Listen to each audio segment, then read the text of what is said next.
it's saying, we don't listen to it. I mean, going here for the last 4 or 5 years, I've been raising my granddaughter, not well, but raising my granddaughter. But it certainly has helped me to relate more to this generation and the pressure that they have, social media pressures that they have.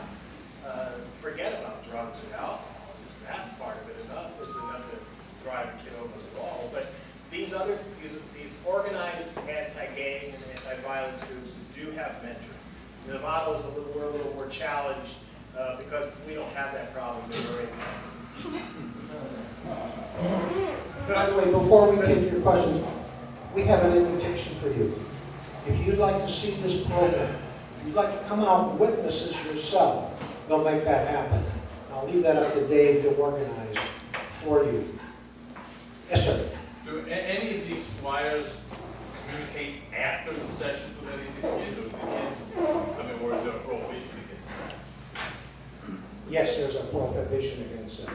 Interestingly enough, all the Squire members that have been paroled, they all want to come and help us and work with us through Rotary and come to our club meetings and get involved in turning these kids around. The only way they can is through the administration of the prison. There are 2 women that are our coordinators that if a boy wants to write a letter, he can write it to her. And I guess if it's approved, then it can be passed on.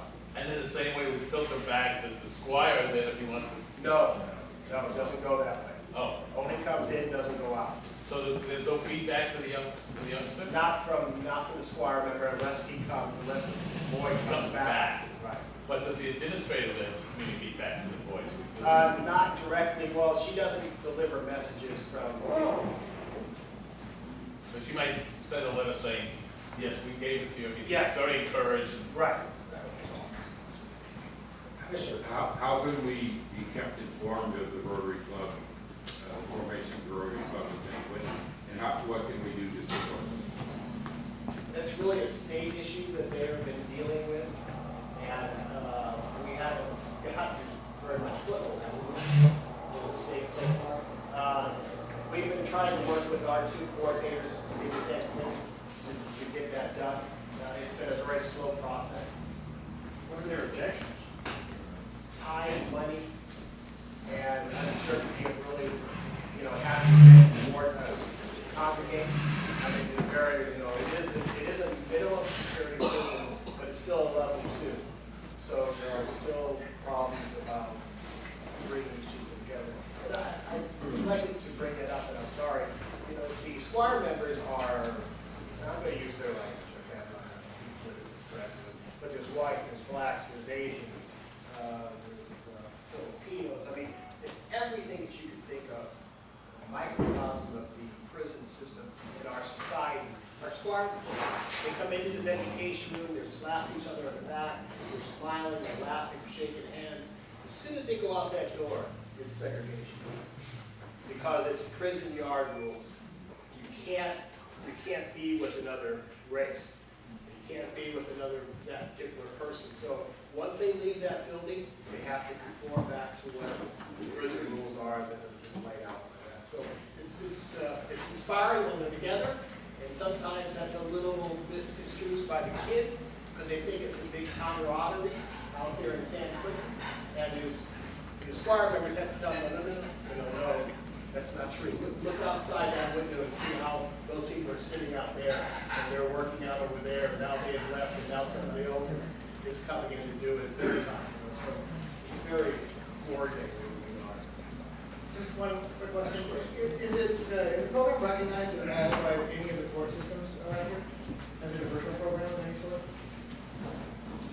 We have approached and are building a relationship with the probation department. I've approached judges about this. They recognize the value to what we're doing. We've had district attorneys out there. We've had loads of kids out there.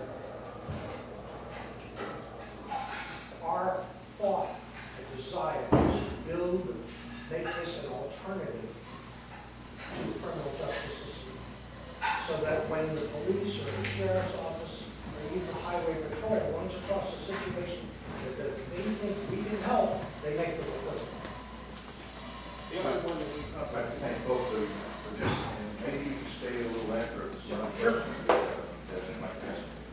One of our members, John Levin, a special keynote for polio. It's an award-winning keynote, very good.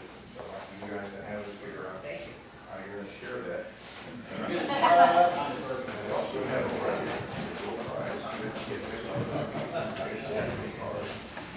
Read out loud the last 4 minutes. 1573. 1573. My God. The real rich. Think for yourself, Marty. You feel lucky? I always feel like, always. As Terry would confess to, I'd be lucky to do it any day, right? Yeah. Okay, so take the ace out there and you can have it money. No, not this time. Oh, fair play. Raffle prize? Get rich. Okay. Barbara Barney has.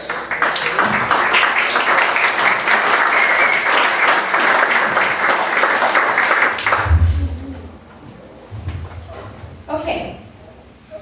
So some people were traveling through Spain and they come across this small town and are hungry. So they're staying there a few days. So they go in and they have something to eat and one of them walks in and goes, "Wow, that smells really good. What is that?" And, another patron was having, "Oh, that's the special dish that we prepare after all of the bullfights. It's, bull's testicles, Rocky Mountain oysters."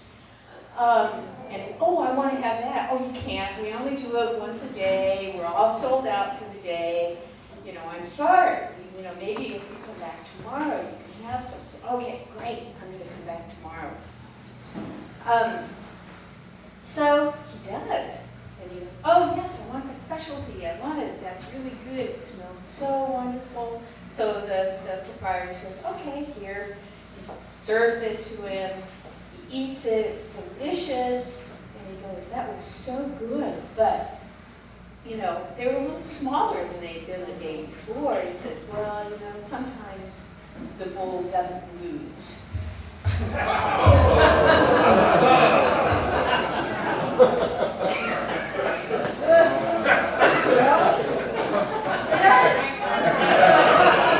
I really respect that.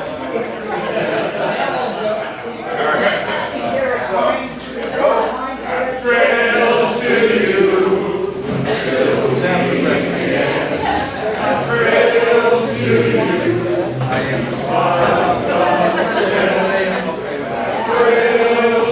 Now,